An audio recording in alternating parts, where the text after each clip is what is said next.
Treasure love for your family. Love your spouse. Love for your friends. Treat yourself well. Cherish others. We'll be back after this 1 minute, 10-second break. Stay tuned.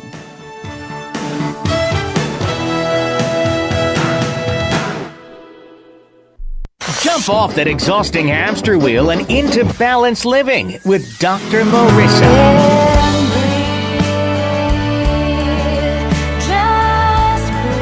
Her mission, to be a beneficial presence on the planet.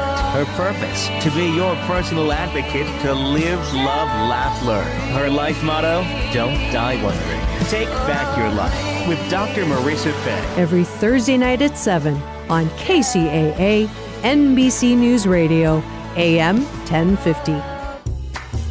This is Dick from Carpet Masters. Carpet Masters has been serving the Inland Empire for over 55 years. Carpet Masters uses extraction cleaning for your carpet because there's no better cleaning to remove the soil from your carpet. All of our furniture cleaning is done by hand in your home or in our plant. Carpet Masters also offers dry cleaning for fine furniture. Call Carpet Masters at 793-7215. That's 793-7215.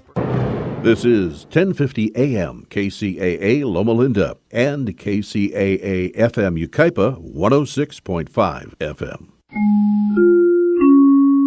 Good morning. I'm Chuck Kamlick, CNBC Radio. Wall Street looking at more gains today, smaller than first thought, but the markets are up 3 days in a row, and yesterday was the best day in a month. United Healthcare says it's getting too costly to write individual plans under Obamacare. That will hurt profits for the year, and it has United rethinking whether it will even offer the plans next year. Cigna and Aetna also considering a change. Best Buy sales continue to fall. A lot of competition online. That's hurting sales and forcing Best Buy to cut more prices. Look for that stock to plunge today on Wall Street. Two companies trying to win back customers as best they can. United Airlines will now allow customers to use frequent flyer miles to pay for Wi-Fi use on its flights. That'll make it easier to get those laptops hooked up to the internet. And Sprint will charge new customers half of what they pay its rivals if they switch. Sprint's new deal will start tomorrow, and it does not apply to video or music streaming, which are much more expensive. Chuck Kamlick, CNBC Radio. There are no guarantees in love, but there is a guarantee from EH Plus by eHarmony, our new personal matchmaking service. At EH Plus, your own personal matchmaker gets to know you so well, we can guarantee introductions that will be satisfying and exciting. EH Plus goes far beyond regular online dating sites, and that's a guarantee.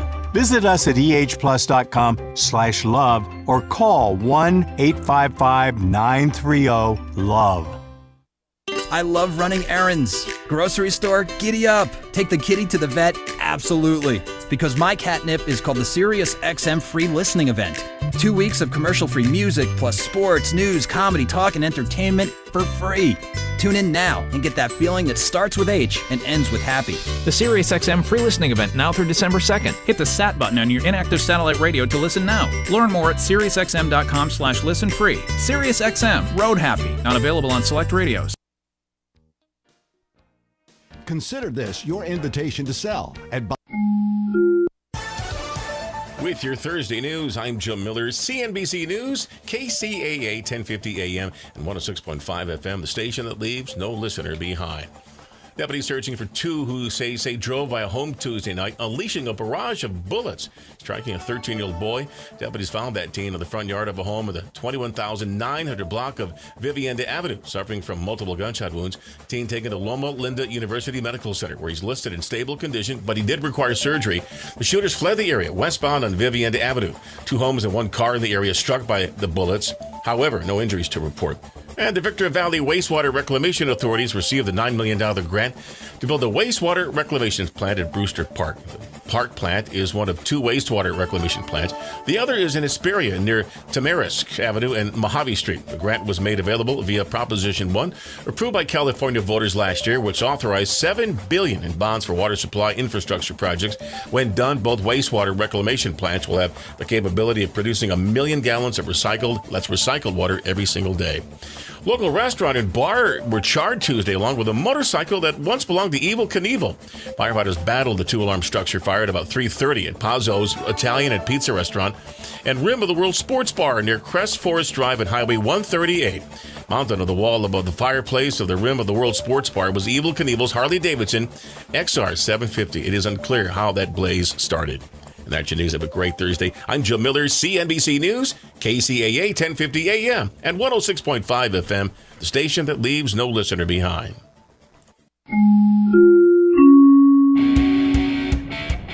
It's time for your KCAA AM 1050 and FM 106.5 traffic report. I'm Erin Brinker. In Rancho Cucamonga, we have stop-and-go traffic on the 210 westbound between Day Creek Boulevard and Fruit Street. The 210 west is slow from Day Creek to Fruit Street. In Ontario, there's an accident. The shoulder is blocked on the 60 westbound at Grove Avenue. The 60 west at Grove, a wreck has been moved to the right shoulder. The drive is slammed from Etiwanda. In Riverside, stop-and-go traffic on the 91 westbound between Magnolia Avenue in Riverside and Green River Road. The 71 south is busy between Euclid Avenue and the 91. In Murrieta, stop-and-go traffic on the 15 southbound between the 215 and Rainbow Valley Boulevard.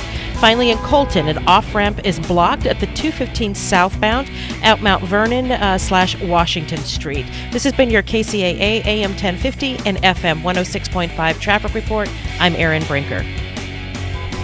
As the owner of my business, I wear a lot of hats. I'm accounting, sales, and so much more. But I don't know marketing. Let Dex Media be your marketing department. Our team can create a digital plan for you with everything from search to social. Contact Dex Media, that's DEX Media, to get found, get chosen, and get talked about. Whoa, that's a job for cleanup, which would be me. Call 844-230-3436 or visit dexmedia.com today.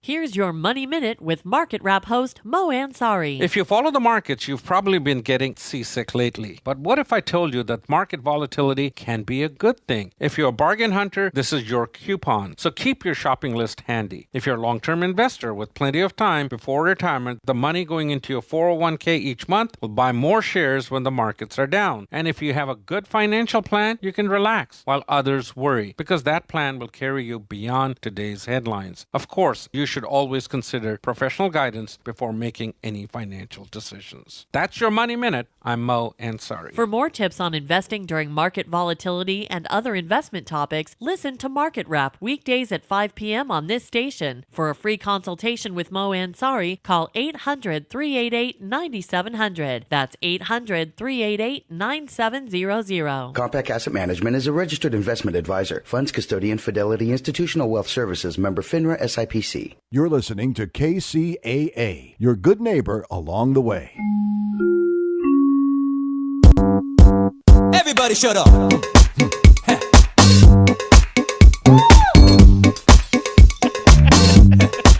Everyone listen up. Hey, hey, hey.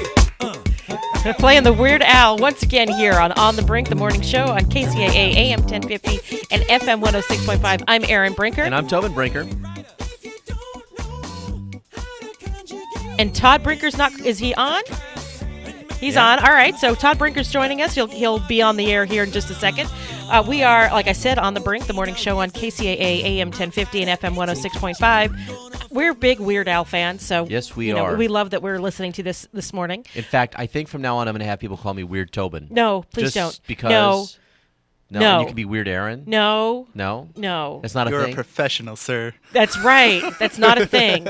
Not a thing. Though in all fairness, so is Weird Al. Yeah. But so Weird Al, but he got that moniker when he was still in college at I think he went to UC Santa Barbara. Yeah. And I remember this. I'm dating myself, but I remember.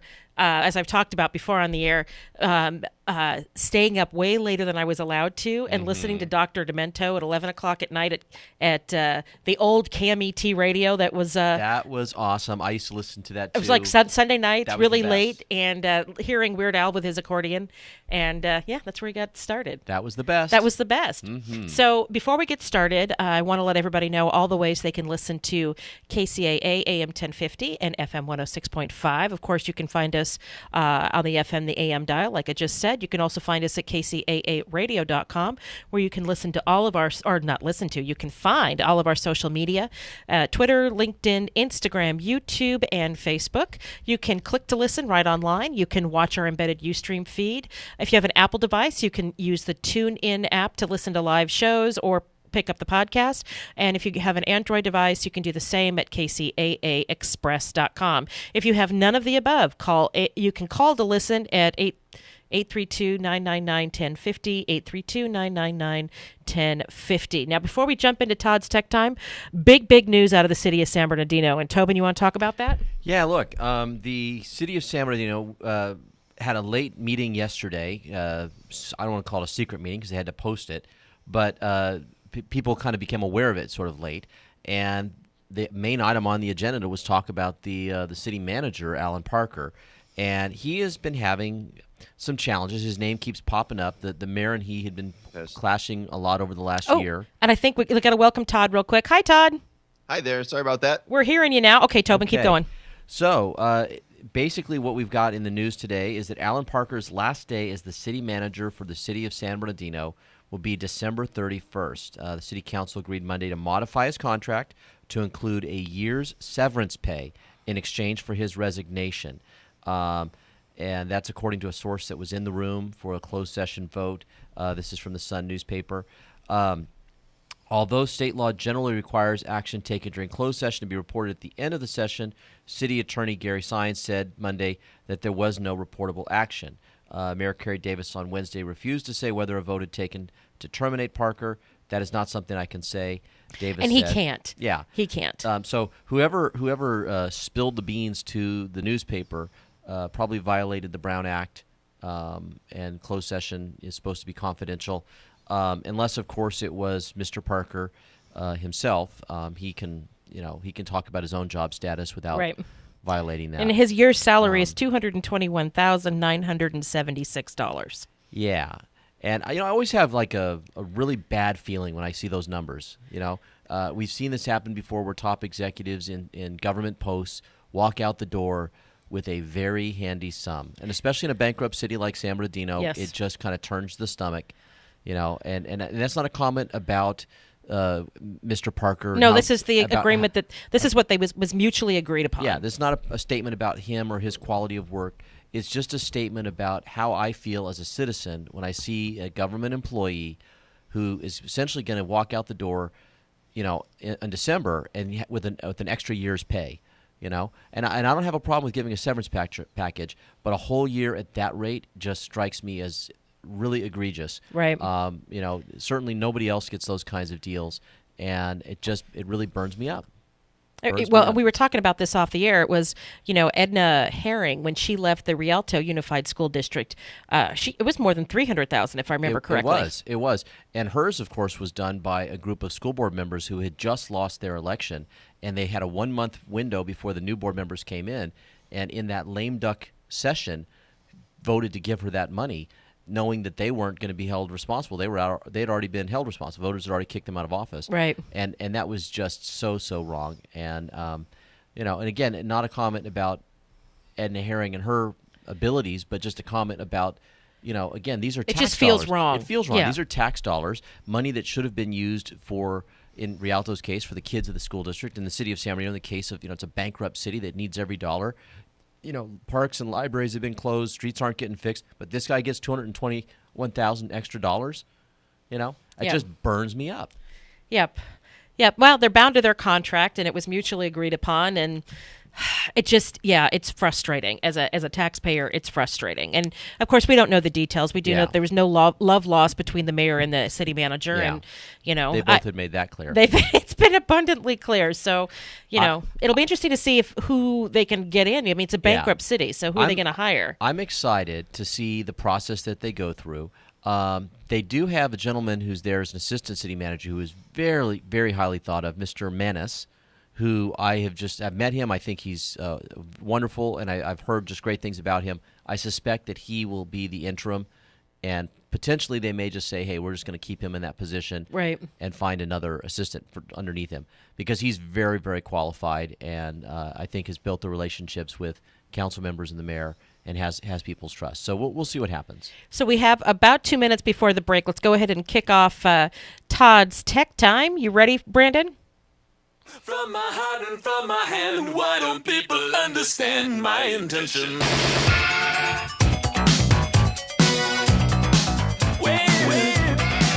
Good morning. Let's talk a little tech today. I hate to be beating a dead horse, but I found another thing that they're doing to track us that just drives me nuts. It just keeps popping up. Can't help it, guys. So what's happened here is there's a company that sells ads that go onto web pages. No big news there. Lots of companies out there doing that. But what they're doing is the ad plays a sound. Again, maybe not something particularly new, but again, it's a sound that's inaudible. Now, this time, the inaudible sound is not there to keep the app running like the Facebook app was doing. This particular setup is they're using inaudible sounds to activate connections between other devices in the room. So get this, they could actually play a commercial on television, and if they have loaded the right software onto your computer in the background, and they can do this with a web page, when your computer's mic picks up the sound being played on the television set or on an ad on your laptop, then your phone or your computer will be linked together with your IP address so that they can start linking multiple devices together so that they can then tie things in. So how easy would that be to hack? So, yeah, well, basically, in fact, they're using hackers' techniques to do this kind of stuff. It's just insidious. Yeah, privacy advocates are warning federal authorities that there's a new threat that uses inaudible high-frequency sounds to surreptitiously track a person's online behavior across a range of devices, including phones, TVs, tablets, and computers. The ultrasonic pitches are embedded into TV commercials or are played when a user encounters an ad displayed on a computer browser. While the sound can't be heard by the human ear, nearby tablets and smartphones can detect it. When they do, browser cookies can now pair single users to multiple devices and keep track of what TV commercials the person sees, how long the person watches the ads, and whether the person acts on the ads by doing a web search or buying a product. Wow. So we're going to, on that note, let that sit with our listeners for a while we take a quick break. I'm Erin Brinker. I'm Tobin Brinker. And I'm Todd Brinker. And we are on The Brink, the morning show on KCAA, AM 1050 and FM 106.5. We'll be right back. KCAA is your CNBC News affiliate. We're the station that gets down to business. Hi, this is Steve Aladort from Rancho Financial with the Mortgage Minute. With property values increasing, this might be the perfect time to do a loan checkup to see if it makes sense to refinance. Do you have an equity line? If your equity line is getting close to 10 years old, your payment is about to fully amortize. Coupled with the certainty that the feds will soon increase short-term rates, there might be a substantial jump in payment on your line of credit. If we combine your current loan, equity line, and possibly even some of your credit debt, there could be a substantial reduction in what you have to pay each month. Do you have VA eligibility? VA will allow 100% cash-out financing. This may be a perfect time to use your eligibility. We can go 85% cash out with FHA or 80% with a standard conventional loan. There are many possible options that could make a huge difference in your monthly payments. That's why you need a loan financial planner to provide you with all of your possible options. Give me a call, Steve Aladort, at 888-563-1070. That's 888-563-1070, or go to loanfinancialplanner.com. We found the problem with your car. Turns out the carburetor differential modulator is out. What? And while we were digging around in there, this thing fell off. Stop. There's no automotive repair nightmares at Diego Martinez's 5-Star Automotive in San Bernardino. 5-Star Automotive, where you'll get a great experience and home of the $15.99 oil change. That's right, just $15.99. They specialize in transmissions, brake repair, AC, and many other repairs, all with a lifetime warranty on parts and labor. Diego knows when your auto needs 5-star attention, it's never convenient. He offers a 12-month interest-free auto repair loan on major auto repairs with no money down. He'll even throw in free towing and a 10% discount for his neighbors in the 909 who work for the city and county of San Bernardino. Call 909-387-0770. That's 387-0770. Your neighbors at 909 West 2nd Street in San Bernardino. What is San Bernardino going to do with the Carousel Mall? Keep track of the mall development and more local news in the San Bernardino City News. Local sports, education, business, and entertainment news in print and online at sanbernardinocitynews.com. The debilitating spread of inequality between the super-rich 1%ers and America's downwardly mobile majority is of huge economic, political, and cultural significance to our country. So why is it largely ignored by the television media? Meet David Zaslav, CEO of the Discovery Channel's cable TV empire. His salary last year was $3 million, but it was padded with an extra $6 million bonus, nearly $2 million in perks, and a neat $145 million in special stock gimmies. A total paycheck of $156 million. For one guy in 1 year. Zaslav is not just a 1%er, but a top 1,000th of the 1%ers. Les Moonves at CBS is up there too, wallowing in the $54 million he was paid in 2014. In fact, of the 10 most lavishly paid corporate chieftains last year, 6 are television barons, with Comcast, Disney, Time Warner, and Verizon joining the elite class. Someone should cast the whole bunch of them in a reality TV show called The Wealth Gap or Us. What genius do they have that warrants such extravagant pay? None. It's simply that they are lucky hirelings of an exclusive club of wealth that owns and controls most television conglomerates. The billionaire media tycoon Sumner Redstone, for example, owns nearly 80% of the voting stock of both CBS and Viacom. So $50 million for Moonves is not a stretch for him, nor can other shareholders stop his excess. Likewise, only 3 billionaires control Discovery, and $156 million for Zaslav is nothing to them. This is Jim Hightower saying, when so few people with such massive wealth control the media is not likely to turn its public spotlight on the malefactions of great wealth.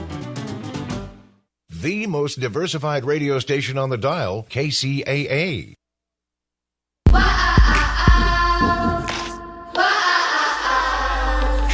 Trying hard not to fall.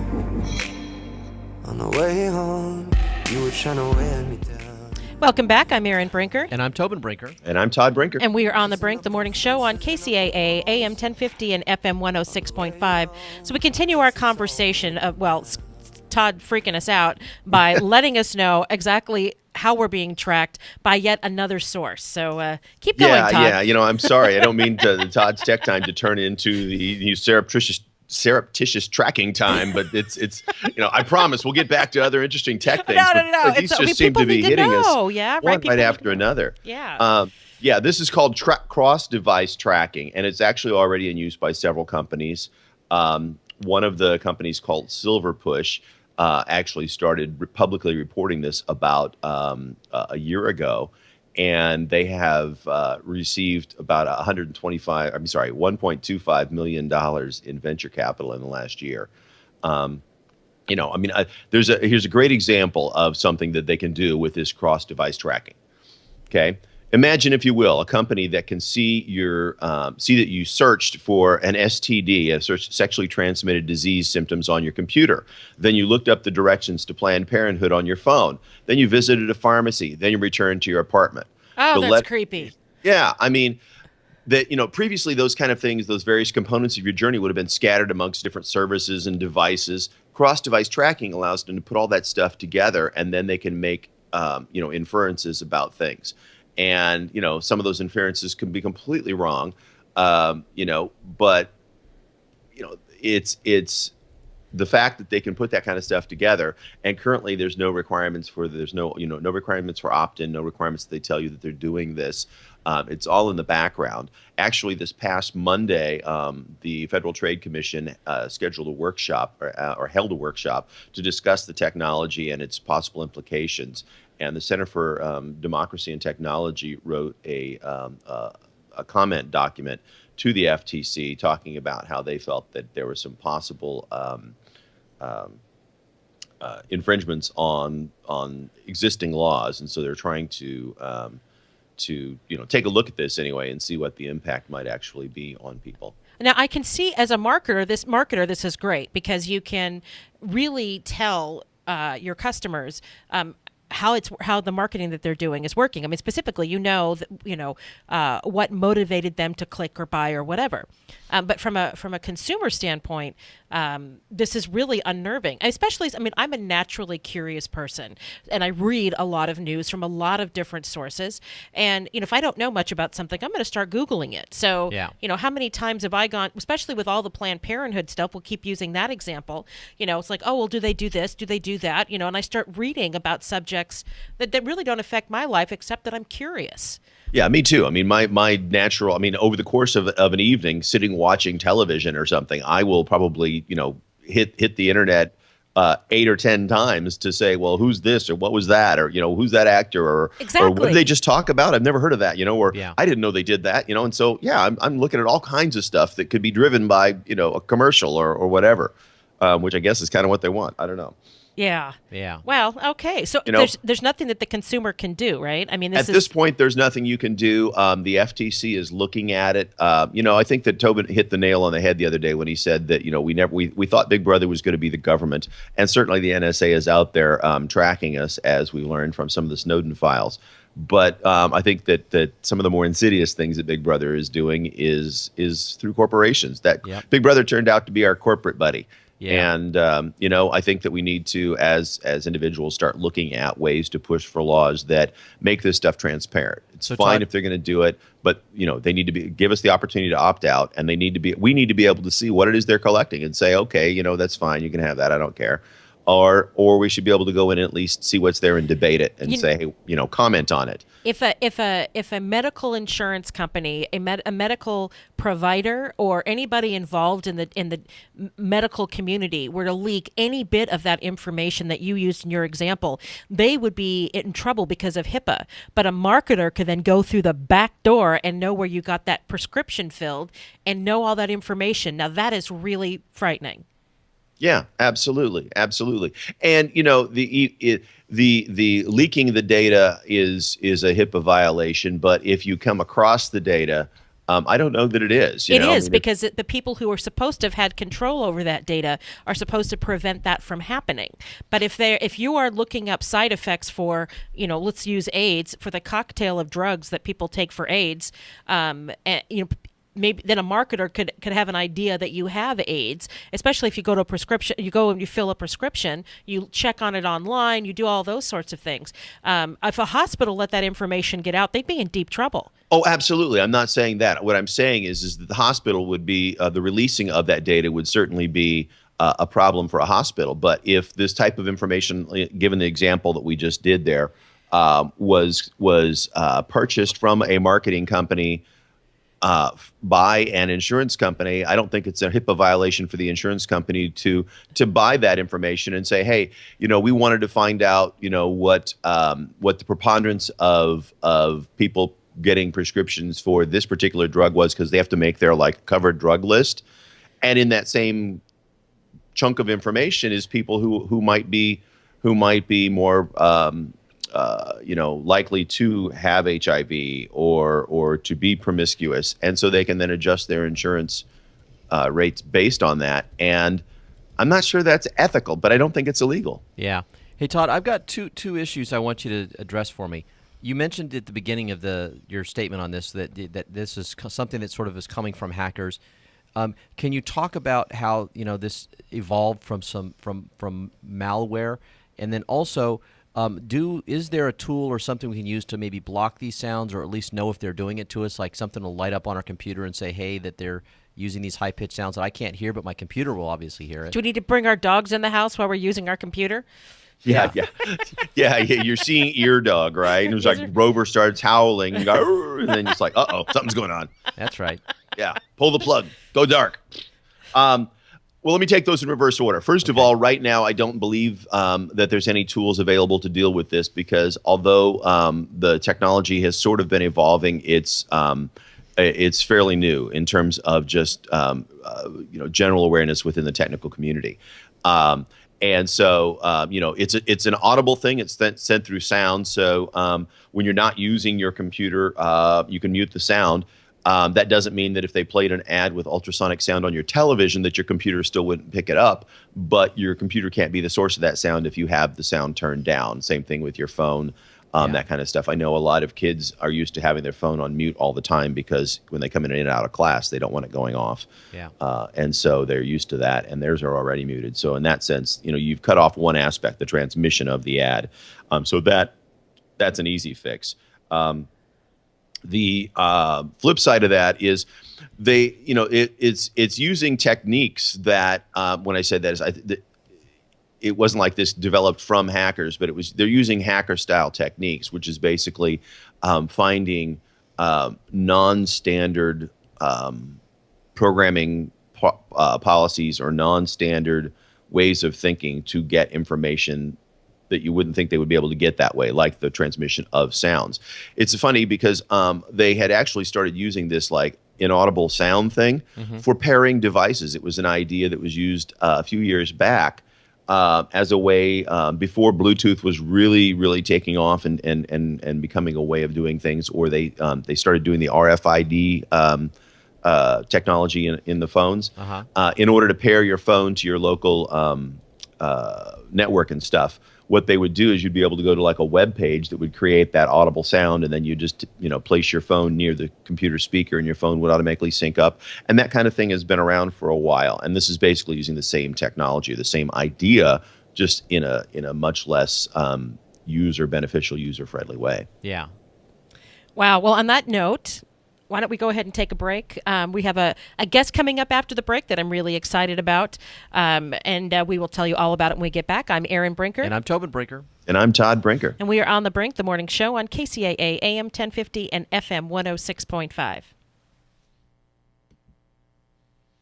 Every day, tune into KCAA Loma Linda.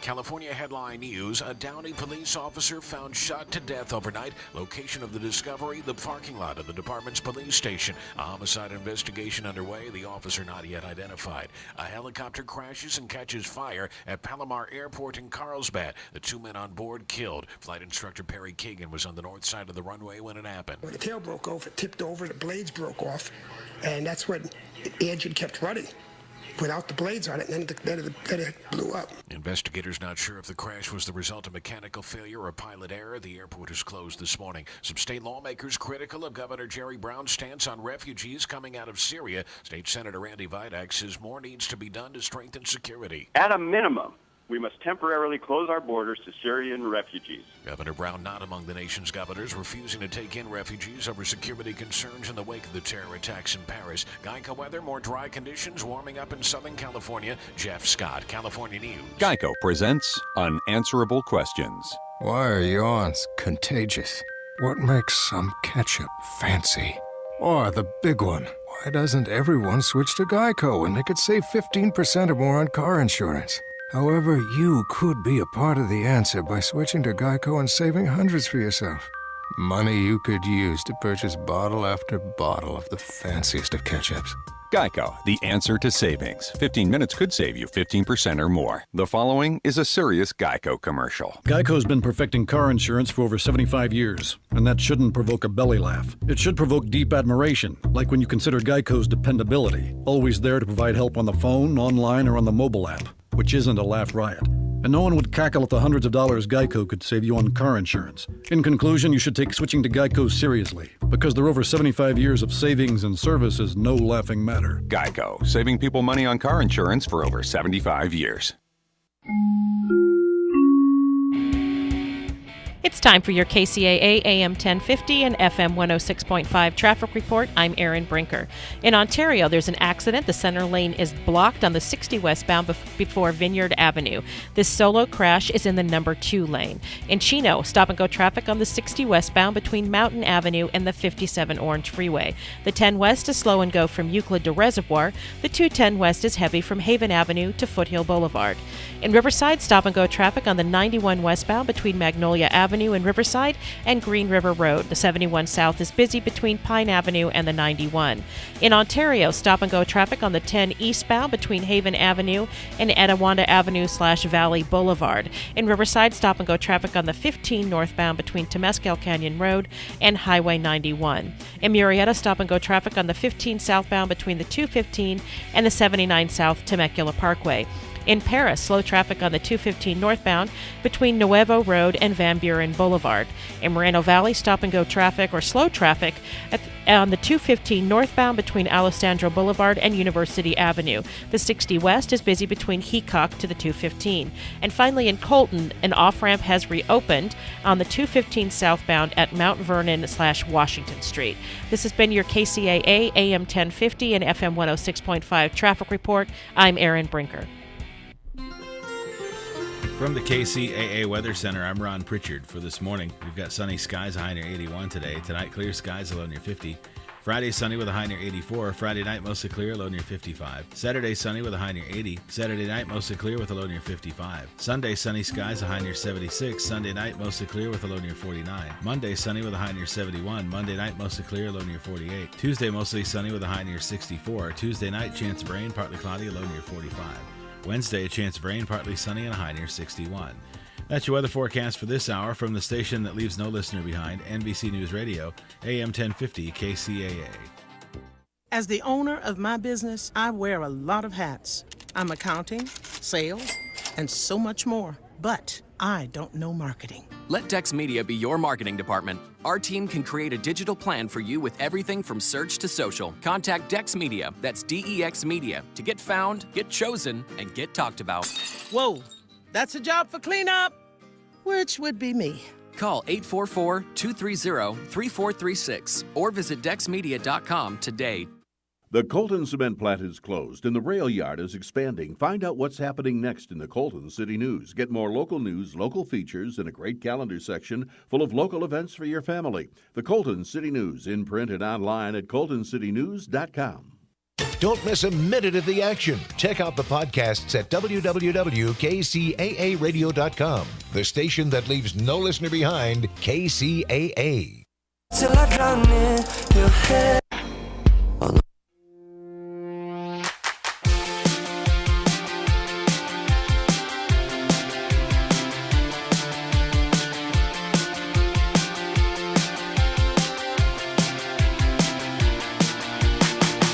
Welcome back. I'm Erin Brinker. And I'm Tobin Brinker. And I'm Todd Brinker. And we are on the Brink, the morning show on KCAA AM 1050 and FM 106.5. I'm excited to welcome to our show Craig Steffen. He's the author of a new book, A Family Apart, sleuthing, if I can say that word, sleuthing the mysteries of abandonment and adoption. He lives in Ohio, near Dayton, Ohio, with his wife of 30 years, Cindy, and their rambunctious German Shepherd, Cyan. For the last 15 years, he's been the owner of Paraclete Consulting, a leading strategy, marketing, and technology commercialization firm. He's worked for a broad variety of clients. He's served done volunteer leadership. He served in his church as a teacher. He has been an adjunct professor at Indiana Wesleyan University's MBA program, been a board chair for 2 nonprofits, and loves to travel. And he's also played baseball for the Dayton Ducks. So excited to welcome Craig Steffen to the show. How are you? Can you hear me? I can. Oh, yeah. great. Wonderful. Welcome to the show. Thank you. Good morning. So tell us about your book. And it's November is National Adoption Month. Is that correct? That is correct. National Adoption Awareness Month, all November. And so the book is a memoir, so it's a true story. And I wrote this book, it was published about a year ago. And I was abandoned when I was 2 years old, and along with my brother and sister. And we ended up in an orphanage in Iowa, the Annie Wittenmeyer Children's Home in Iowa for about a year and a half, and then we were adopted when I was age 4 and grew up in a farm family in southwestern Iowa. And about 2011, my adoptive father passed away. My adoptive mother had passed away in 2003. And when my father passed, I was literally standing over his coffin. I was the last person in the funeral home. I had officiated his funeral, and I was standing alone with him. And it was sort of like a switch got thrown inside me. And all of a sudden, I just had this powerful desire to know who I was, where I came from, who my tribe was, what were the circumstances surrounding my abandonment and adoption. And so I went on a 3-year quest to try to figure all of this stuff out. Iowa has sealed adoption laws. They're still sealed to this day, so it's not an easy task to try to unearth all of these details, and hence the subtitle of the book starting with the word sleuthing. Yeah. A lot of detective work involved. So, wow, that sounds like it was both cathartic and might have been very painful. Can you tell us about, getting started on that process? Yeah, there are certain things that I had heard through the years that were supposedly true about the circumstances surrounding our abandonment, and as I started digging into some of those and following some of those leads, I found that a lot of that wasn't true. And for instance, I was told that the person who was my father, who was listed on my birth certificate, though I'm not allowed to see my original birth certificate because of Iowa law, I was told that the person who's listed there was my father, and it turned out that that wasn't true. I did a DNA test with my sister, who was also adopted into the same family as I was, and it turned out that we didn't have the same father. Oh, and wow. So that was a really interesting development along the line. And did that affect your relationship with your sister? Not really. I mean, it was sort of touch and go. When I first brought this up, I kind of started developing a hunch that perhaps we weren't related. Physically, we don't look a lot alike. She's quite petite and pretty, and I'm not petite. and and so I'm sort of a very different looking individual, and there were a number of other things that started to pop up that made me wonder whether this was true. And so I asked her if she would be willing to give me a DNA sample and send it into a lab, and she was a little reluctant at first, basically saying, well, of course you're my brother. And I said, well, yeah, we share the same mom, we share the same childhood, we're brother and sister no matter what. But I kind of need to know the answer to this question. And so she gave me a DNA sample, and turns out don't have the same father. Wow. So was she part of this journey with you beyond the DNA test? Was she also having the same curiosity that you were having about finding out about your roots for both of you? Well, she had that curiosity years before, and she had done some looking into our biological backgrounds and had been the source of some of those stories that I mentioned earlier, that some of which turned out not to be true. And so she had sort of moved past that, so she didn't participate in a lot of the sleuthing. But at the end of the journey, my sister and I jumped on an airplane, flew to Oregon, and we visited some of the places in the state of Oregon that were part of our biological mother's tragic story. So now, it's nurture and nature is always the big question, right? And so were there other children in the family in which you were adopted, and how were you different from them? It's interesting that you mentioned nature and nurture, because there's actually a chapter in the book called Nature and Nurture for this very reason. It's kind of rare to be able to isolate nature and nurture from one another. And so obviously I grew up in the adoptive family and frankly didn't really feel like I fit there.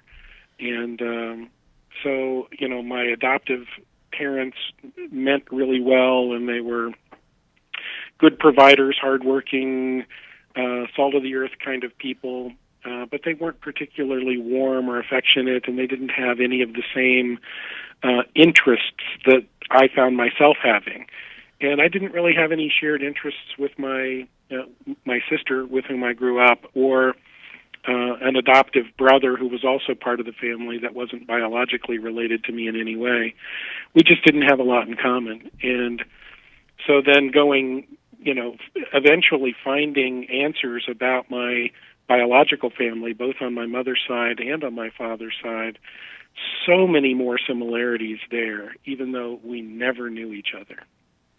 Isn't that weird? That's so. Do you have relationships there with folks on that side now? I do. So yeah, and good relationships. Good. And really enjoying getting to know my biological family on both sides, and we have a good time together. So what can people, as our listeners are, first of all, the story is absolutely fascinating. I can't wait to read it. But, when people adopt children, how do they support that child? I mean, obviously, with you were abandoned when you were a toddler. Many adoptions happen right after birth, although not all. So how do families who are adopting a child kind of support that child in their feeling of abandonment? Well, I think one of the things that my adoptive family did right is they started talking about us kids as being adopted right from the beginning, even before we had any idea what that word adopted meant. And I think that was a really good choice on their part. I've heard stories of other kids who get sat down by their parents in their early teens, and they say, well, we have something to talk to you about. And they spring this big news that, through my lens at least, looks like they're saying, everything we've told you to this point has been a lie. Yeah. And I think that's a bad choice when it comes to raising an adoptive child. I think truth and honesty, even if that truth and honesty is painful, difficult, tragic, is better than a lie. So we have to take a break. Will you stay with us through the break? Certainly. We are having a delightful conversation with Craig Steffen. He has written a book called A Family Apart about adoption. November is a National Adoption Awareness Month, and we'll continue the conversation after the break. I'm Erin Brinker. I'm Tobin Brinker. And I'm Todd Brinker. And we are on the Brink, the morning show on KCAA AM 1050 and FM 106.5. We'll be right back. You're listening to KCAA, your good neighbor along the way. What have I learned so far? I've learned that dropping out of high school was my decision. But as a single mom, that decision affected more than just me. To set an example, I had to be the example. I found a free high school diploma program at Learn for Life that fits around my busy life. I have a team of teachers, tutors, and counselors that really care. I learn at my pace in an environment that is safe and comfortable. What have I learned so far? I've learned that I can change my life. Are you 14 to 19 years old and looking for a free high school diploma program with flexible meeting times? This program allows you to keep your job or important family responsibilities while earning your high school diploma. If you've fallen behind on credits or dropped out of school completely, get back on track with free tutoring, a caring faculty, and one-on-one attention. For more information on how to reach your graduation goal, visit learnforlife.org. That's LEARN4LIFE.org. Or enroll today by calling 877-360-LEARN. That's 877-360-LEARN. For those of you traveling by air to celebrate this holiday season, LA Ontario International Airport wants you and your family to have a fun and safe trip. For your convenience, remember, TSA travel rules are for your safety and those of others. LA Ontario International Airport reminds you to arrive early and check with your airlines for flight delays or cancellations.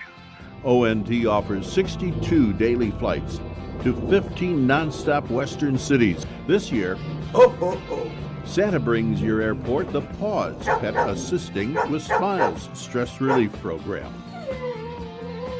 So, Make sure to stop and pause a while, then sit back, relax, and enjoy your flight. For more airport information, please visit us at lawa.org.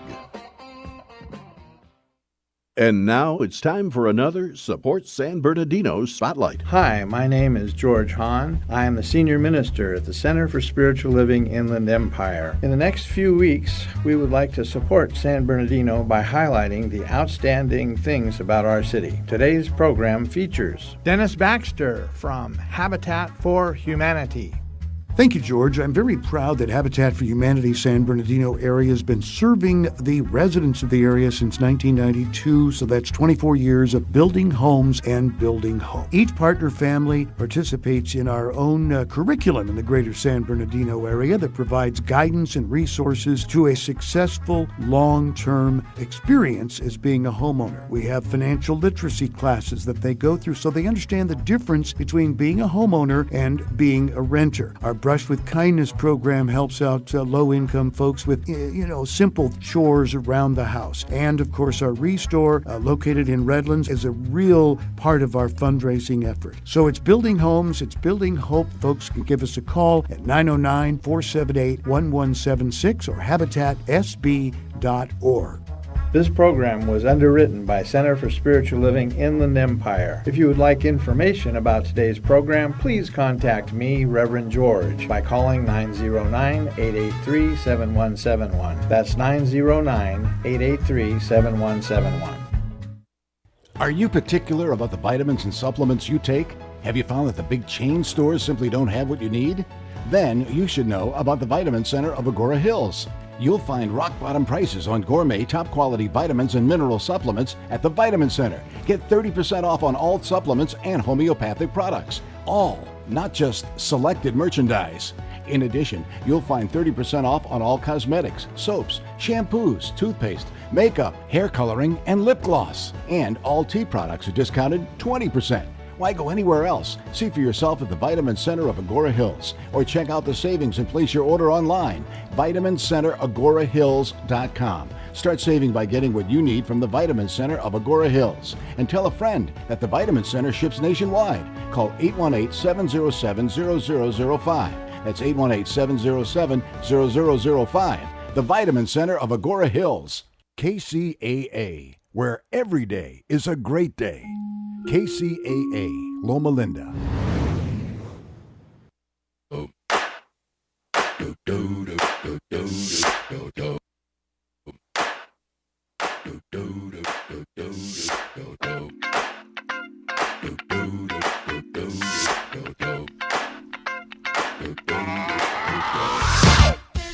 Welcome back. I'm Erin Brinker. And I'm Tobin Brinker. And I'm Todd Brinker. And we are on the Brink, the morning show on KCAA, AM 1050 and FM 106.5. We continue our conversation with Craig Steffen. He's written a book, Family Apart, Sleuthing the Mysteries of Abandonment, Adoption, and DNA. And this is a memoir. So I know that Todd has a question for you, Craig. All right. Yeah, hi, Craig. Tobin and I have a sister who was adopted, and she, like you, decided that at some point she wanted to find out a little bit about her history, and she had very mixed results. Turns out that her birth mother and birth father eventually got married, but the birth mother really still didn't want to have a relationship with her. Luckily, she did connect with her birth grandmother, and she's got a full sister, it turns out, that she has somewhat of a relationship with. I'm curious, for you, are there people that you ran into who just didn't want to and still don't want to have a relationship with you? And what's your thoughts about that? Well, I know a number of adopted people, and so I'm aware that there is a broad range of responses to someone's search for their biological roots. And so in my case, there was some resistance from some family members early on. One of the maternal aunts that I have discovered had initially not wanted to have any contact with me. And this aunt was very close to my mother, and they were only a year apart in age. And so this whole topic was extraordinarily painful for her, and so she just didn't really want to open up that painful episode in her life. And as it turns out, my mother ended up being murdered. And so there was a whole new dimension to this that created even more pain and trauma.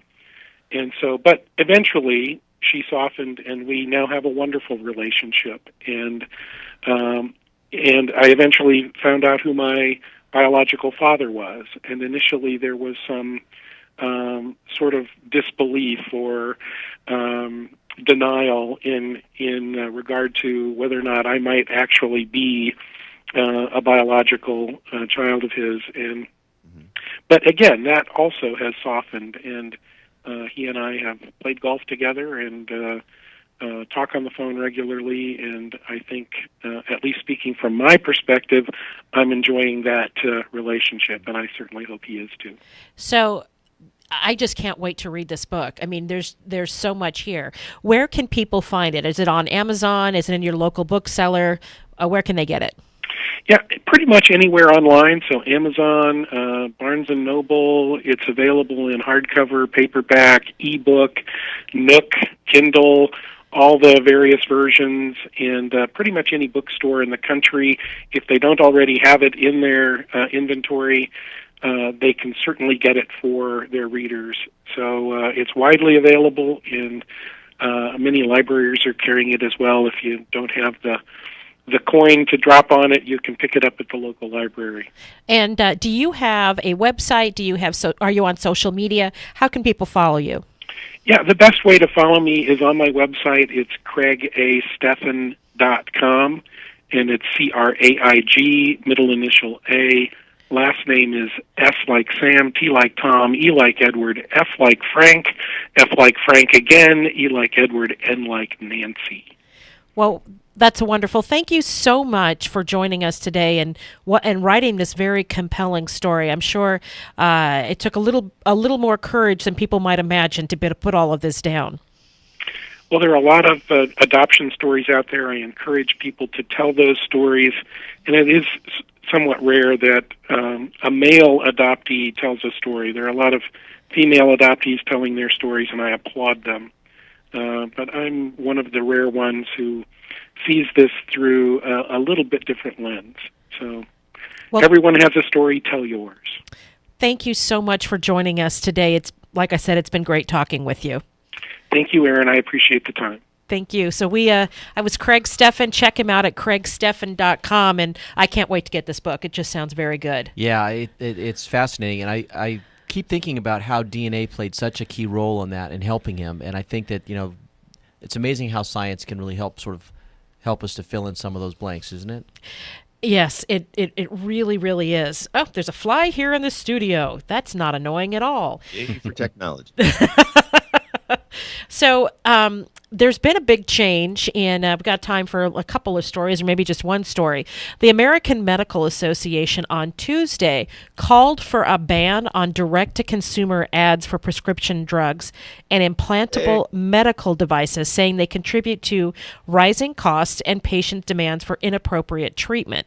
Delegates in Atlanta voted to adopt that as an official policy as part of an AMA effort to make prescription drugs more affordable. It means AMA will lobby for a ban. Today's vote in support of an advertising ban reflects concerns among physicians about the negative impact of commercially driven promotions and the role that marketing costs play in fueling escalating drug prices.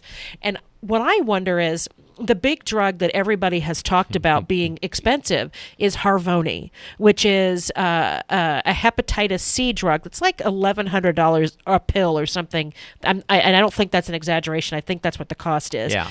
But for many, it cures the disease, or at least reduces the viral load to a point where people can then live their lives, livers can heal, etc. And so, but it's wicked expensive. But I haven't seen ads for that. I mean, people are hearing about it. I've seen print ads for it. Okay. See, I hadn't seen ads for it. That one I thought was getting more just media attention because of its miraculous sort of cure rate, and I can definitely understand why people would want that if it could cure them of hepatitis C. But it's, like I said, it's wicked expensive. When you said the drug that people were talking about, I was thinking Viagra and Cialis. Cialis, and they've got blood thinners they talk about. I don't know what we'll do with ourselves if we can't listen to all of those like disclaimers that they have to put those dumb ads about. It causes flatulence and headaches and hair loss and teeth loss and your eyes turn red. Anal leakage, that's the one. Yeah, that's it. Anal leakage. No, but if anybody being from a foreign country coming in the United States, you think that we'd all have heartburn, that many of us have rheumatoid arthritis, and erectile dysfunction. Yes, we're not ready for that special moment. So, but it's only been, it's been a fairly recent thing that they were allowed to run these ads in the first place. Here's the thing, though. If they take the ads off the air, I don't think it does much, because with the access to information on the internet, people are still going to find out about these things. Of course they are. They're still going to look for it. Yeah, and your neighbors are talking. Which is great. If you care about it, go look for it. I don't want to have to put it in my face every night while I'm flipping between, my television shows. Yeah. And also when you have little kids, Mommy, what's Cialis? That's anal leakage. So exactly. I don't know. I think this is a good move. I think it's a good move. But even if they I wish the AMA was an actual legislative body that could enforce this type of rule. Unfortunately, they just vote their yay or nay on it. If they got rid of the ads, though, I guarantee you the prices are not going to go down. They'll still. Oh no, they won't. They'll still keep everything as high as because they say, it's adding to the rising prices. Well, guess what? Prices never go down. They could save a ton of money, not run ads, still sell just as much, and keep the prices the same. I have news that's going to shock everyone. The pharmaceutical industry is a for-profit industry. No. And on that happy note, it is 6:59. I'm Erin Brinker. I'm Tobin Brinker. And I am shocked, Todd Brinker. And we are on the Brink, the morning show on KCAA, AM 1050 and FM 106.5. Have a great Thursday, everybody.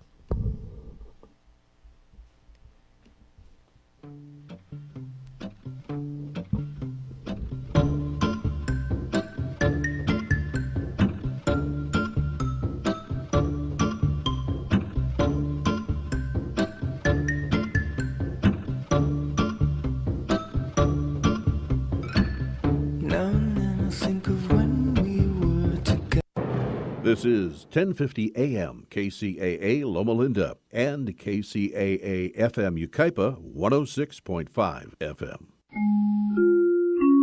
I'm Chris Maurer, CNBC Business Radio. Applications for unemployment benefits fell last month to 271,000.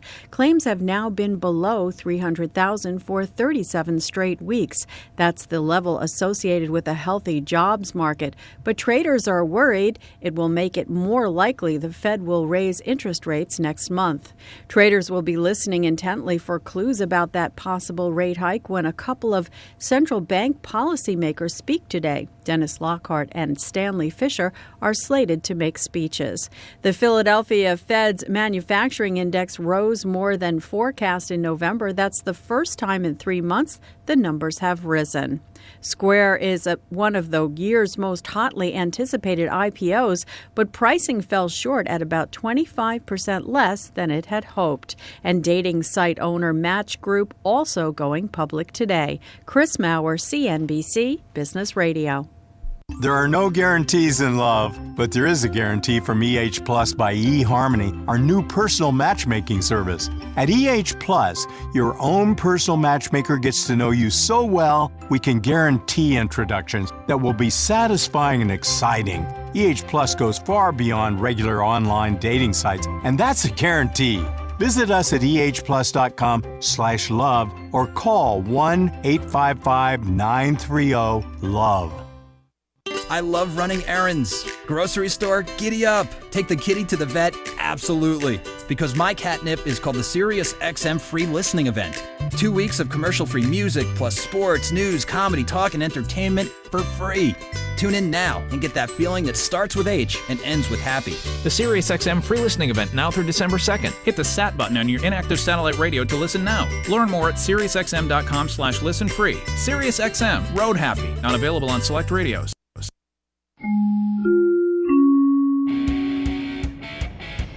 It's time for the KCAA AM 1050 and FM 106.5 traffic report. I'm Erin Brinker.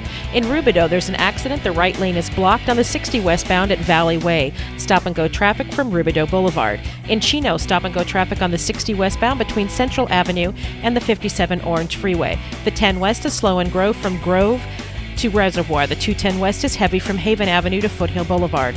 In Riverside, stop and go traffic on the 91 westbound between Magnolia Avenue and Green River Road. The 91 east is heavy from Van Buren to 14th Street. The 71 south is busy between Pine Avenue and the 91. In Ontario, stop and go traffic on the 10 eastbound between Milliken Avenue and Etiwanda Avenue / Valley Boulevard. In Riverside, stop and go traffic on the 15 northbound between Temescal Canyon Road and Highway 91. In Murrieta, stop and go traffic on the 15 southbound between the 215 and Rainbow Valley Boulevard. In Moreno Valley, stop and go traffic on the 215 northbound between Alessandro Boulevard and University Avenue. South is slow and go from La Cadena to Columbia Avenue. The 60 west is busy between Heacock to the 215. In Ontario, an accident has cleared on the 60 westbound before Vineyard Avenue. This was a solo crash in the number 2 lane. In Redlands, slow traffic on the 10 westbound between Ford Street and Orange Street. In Corona, slow traffic on the 15 northbound between Hidden Valley Parkway and Harupa Street. 15 south is busy in patches between the 210 and the 60. In the Cajon Pass, we have slow traffic on the 15 southbound between Cleghorn Road and Kenwood Avenue. And finally, in Paris, slow traffic on the 215 northbound between Highway 74 West and Van Buren Boulevard. This has been your KCAA AM 1050 and FM 106.5 traffic report. I'm Erin Brinker. With your Thursday news, I'm Jim Miller, CNBC News, KCAA 1050 AM and 106.5 FM, station that leaves no listener behind. Fear didn't stop him. 36-year-old Gregorio Mange was rushed into a burning home. His goal? Trying to save the life of a stranger. This week, he was publicly deemed a hero. He was presented with the Carnegie Medal for Bravery by the Fire Department and City Councilman Fred Shorett at the San Bernardino City Council meeting on the morning of May 4th last year. A structure fire in the north end of San Bernardino broke out, and Mange found Donna Stein, a woman in her 90s, sitting there needing help to get out. A drug raid on a feces-littered Palm Springs home prompted 6 arrests and the rescue of an 80-year-old woman who police say is gravely disabled and was receiving inadequate care. Narcotics officers served the search warrant Tuesday at about 7:50. Along in the 4300 block of East Mesquite Avenue, roughly 2/3 of a mile south of Palm Springs International Airport. 12 people inside at the time, police say, containing an undisclosed amount of heroin, methamphetamine, and narcotics paraphernalia. Homeowners in Riverside and San Bernardino counties enjoyed the fastest gain the past 12 months in the value of their homes in Southern California. But falling sales price suggests the gains may have peaked. CoreLogic says Inland Empire sales prices declined to an average of $285,000 in October, the third drop in as many months.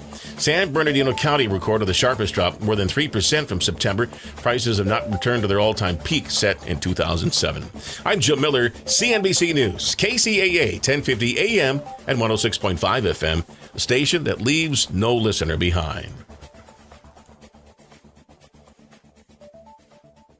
This report has been brought to you by the USDA, HHS, and the Ad Council. Roughly 3,000 Americans will die from food poisoning this year, but you can keep your family safer by cleaning with soap and water while preparing food. Check your steps at foodsafety.gov. KCAA is your CNBC News affiliate. We're the station that gets down to business.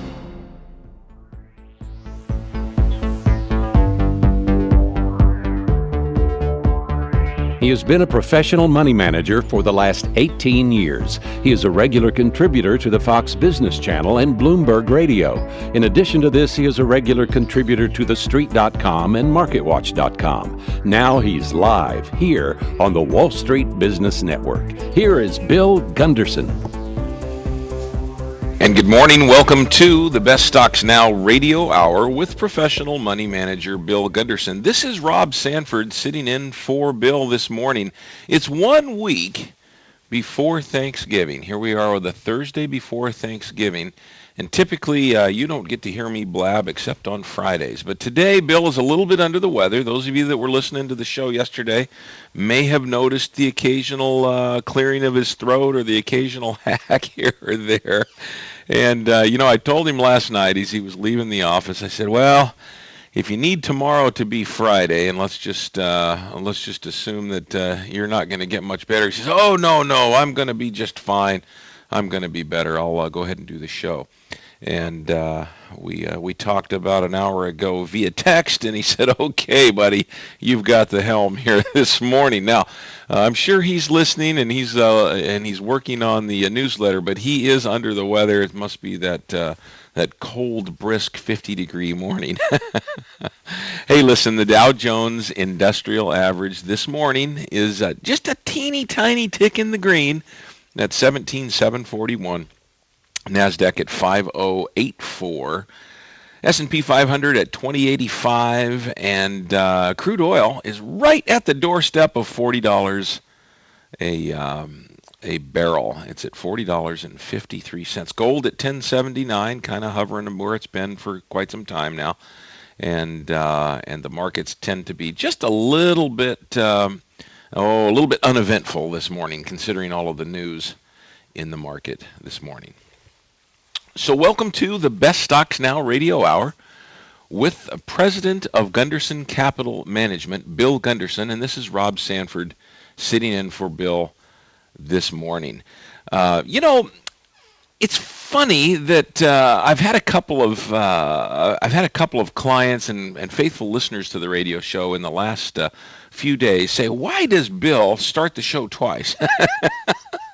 As I just did there, I just kind of had a little bit of a pause and kind of a soft re-entry there to the show. In some of the markets, I think they have some advertising or a gap or some restart somewhere, which is 2 minutes into the show. So when you hear Bill say good morning and kind of go over the market in the morning and then say good morning and welcome to the show again 2 minutes later, that's for the folks that are coming in on the 2-minute delay in some of those markets. So in any case, I was talking a little bit about the market this morning and how it's just generally going along for the ride, with the exception of crude oil. I think that oil is it going to break that $40 a barrel threshold there, or floor, I should say. It's down to $40.50 this morning. Who'd have thunk it a year or two or three ago when oil was in the triple digits? I have some friends, actually 2 families, that went up to the Dakotas to take part in that oil rush, the modern day gold rush, the oil rush up there, and get involved in the oil industry and the drilling and the fracking and all the things that were going on up there. And boy, the wind has been taken out of the sails up there. I mean, sure, there's still a booming industry, but not nearly what it was 2 or 3 or 4 years ago. And so it'll be interesting to see what happens there. Good news on the anti-terrorism front this morning.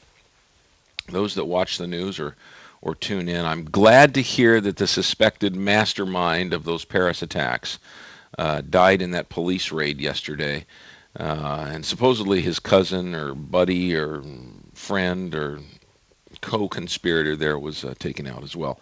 Boy, I tell you what, the world is on fire when it comes to that kind of thing. And it's good to hear that with swift response and France's version of anti-terrorism, homeland security response there, they were able to take out those feral humans, those less than oh my goodness.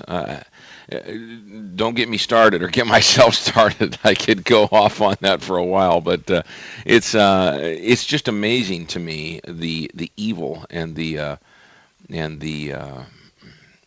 misguided anger that is perpetrated upon the innocent public as a result of just deformed thinking. So good news that they took those guys out, and it's now on to trying to secure the world, if at all possible, in other areas at this time. Let's talk real briefly about the healthcare market. News this morning that United Healthcare is planning on moving out of Obamacare, and some of the other health stocks are down. Healthcare stocks are down with it. For some reason, I would almost think that's good news for a lot of folks. There are a lot of folks that can't afford health care anymore, or have simply gone without, or have found that their premiums or individual programs have gone through the roof, and as a result, it's been very difficult to insure themselves or their families. It's been difficult on their companies. It's been a tough road since the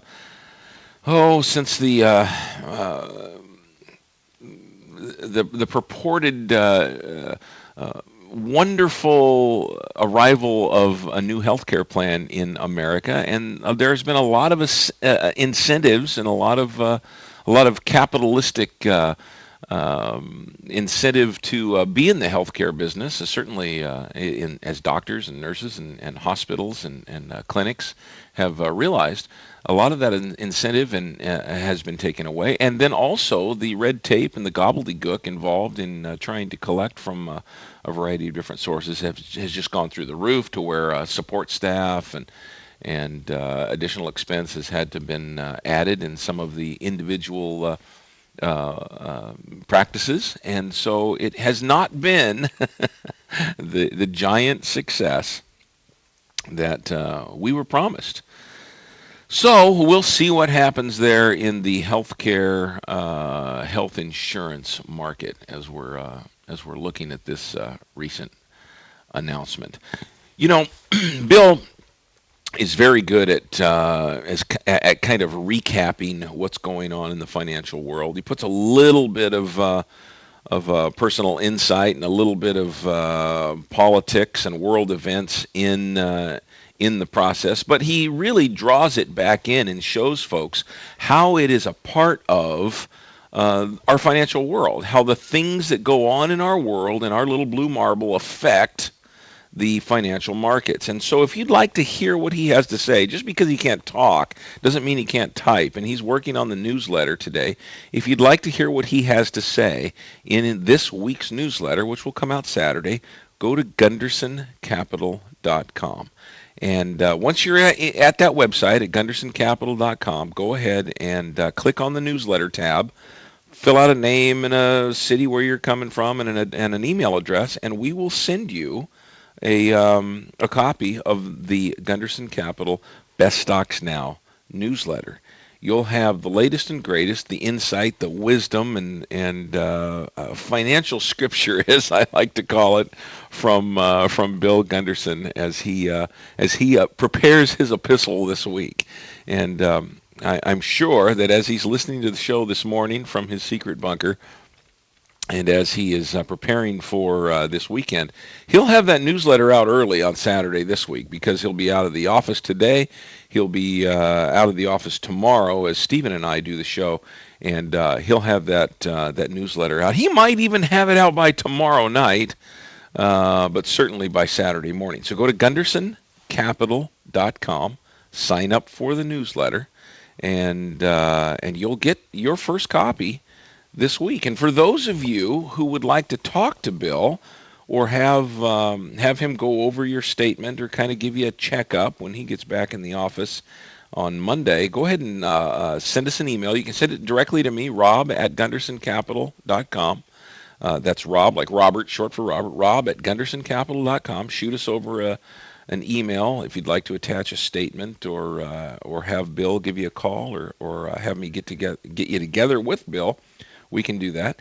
And if you would like to send us a question that you'd like answered on the air, either today or tomorrow, you can send it to Rob at GundersonCapital.com, or you can text it to 619-995-2628.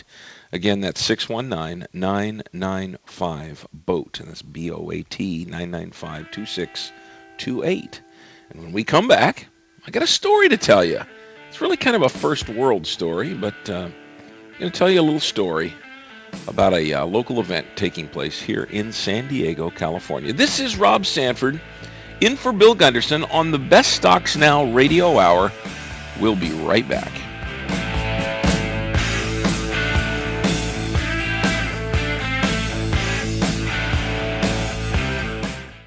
Is your IRA being managed by a robot? Does a nameless, faceless computer program make automatic decisions about what to do with your hard-earned money? Perhaps your employer conveniently invested your retirement with a supercomputer mega big box warehouse brokerage firm, and now you're simply thought of as just another number in a vast sea of millions. This is Rob Sanford for Gunderson Capital Management, and I'm here to testify that Bill Gunderson is no robot. I've seen him. Bill is in the office every single day from bell to bell, personally and actively managing the accounts of every single client. He never leaves the helm or turns over the wheelhouse to some junior trainee or office deckhand. He's the skipper.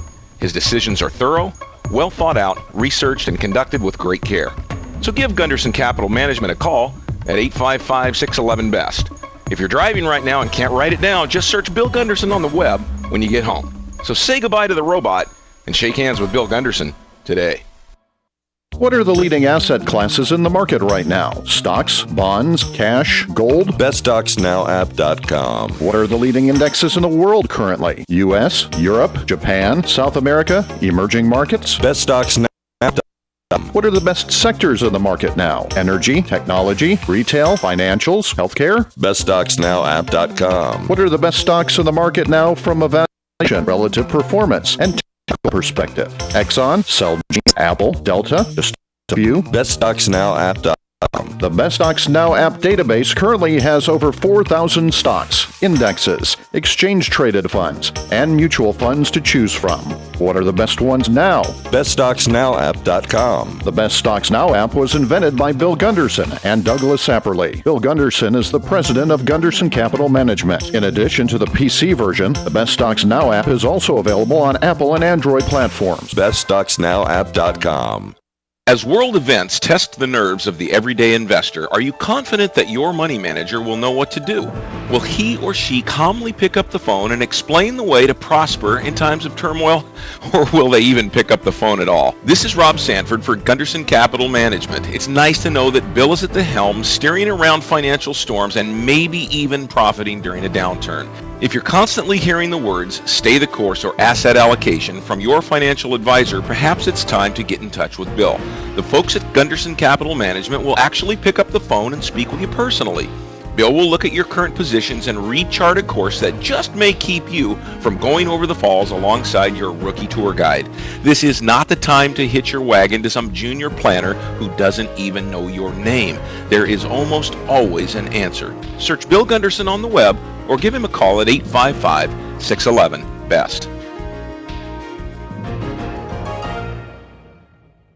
There are a lot of investors out there in today's world that enjoy managing their own money. There's nothing wrong with this, but maybe you should manage a small portion of your overall portfolio and let a professional money manager manage your serious money. Just like you don't learn how to be an accomplished golfer by spending a few hours on the golf course or at the driving range on the weekends, it takes years of experience to even begin to understand how the financial markets work. And even then, it still takes hours and hours every day to stay on top of an ever-changing marketplace. There are numerous pitfalls that can stand in the way of the part-time investor. If a constant barrage of contradictory opinions keeps you from being able to make sound decisions, if you have a hard time keeping your emotions in check, or if you're continually selling at the bottom and buying at the top, then maybe it's time to consider a full-time professional money manager. Give the folks at Gunderson Capital Management a call and let Bill Gunderson manage your money. You can reach them at 855-611-BEST. That's 855-611-BEST or pwstreet.com.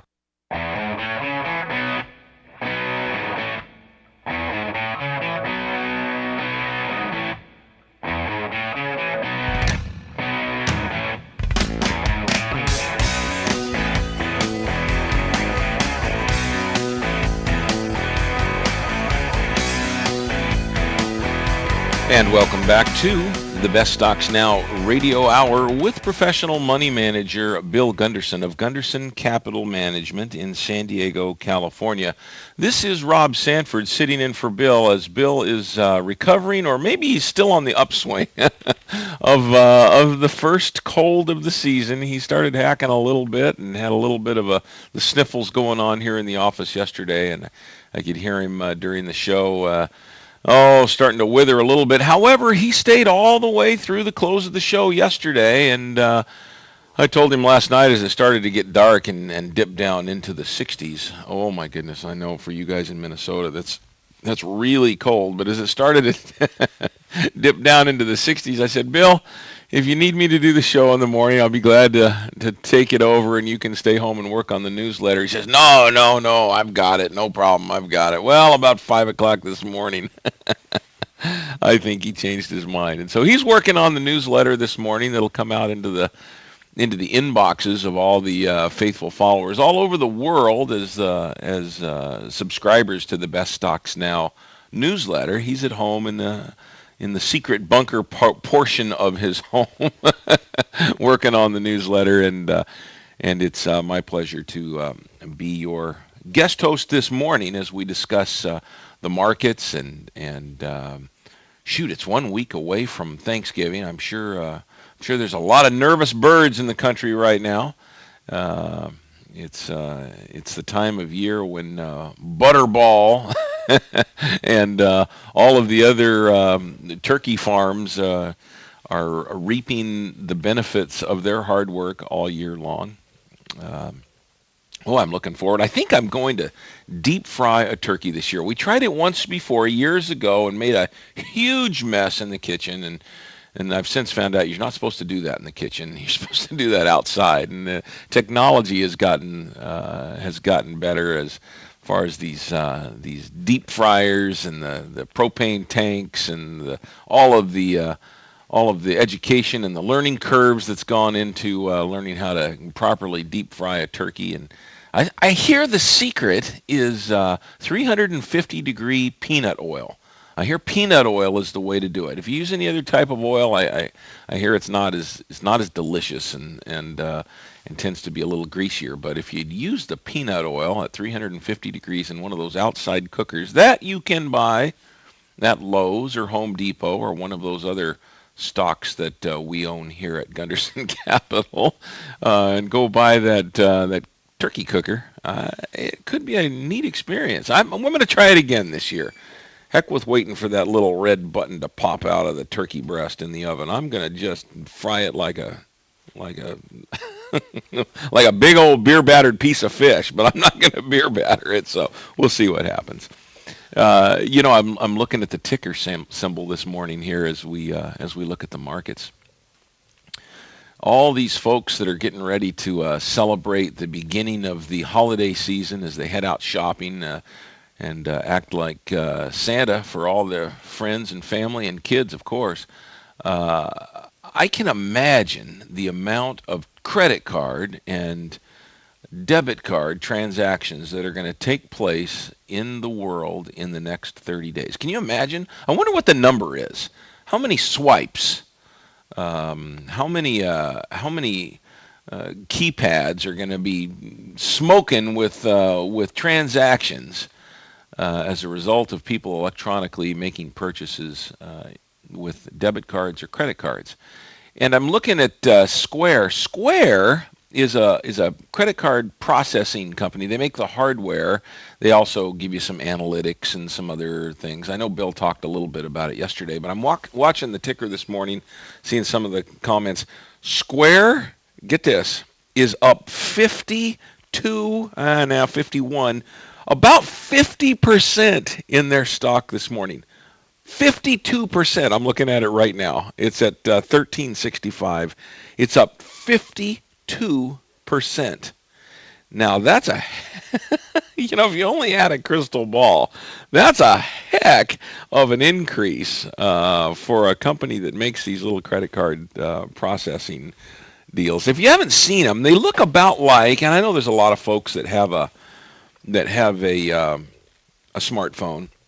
Certainly a lot of folks that have an iPhone. And if you've ever seen the little white charging square that plugs into the bottom of a iPhone charger where you put the cord in, you put the little USB cord, and then it goes over to your phone, the little white base, that's what the Square hardware looks like, hence the name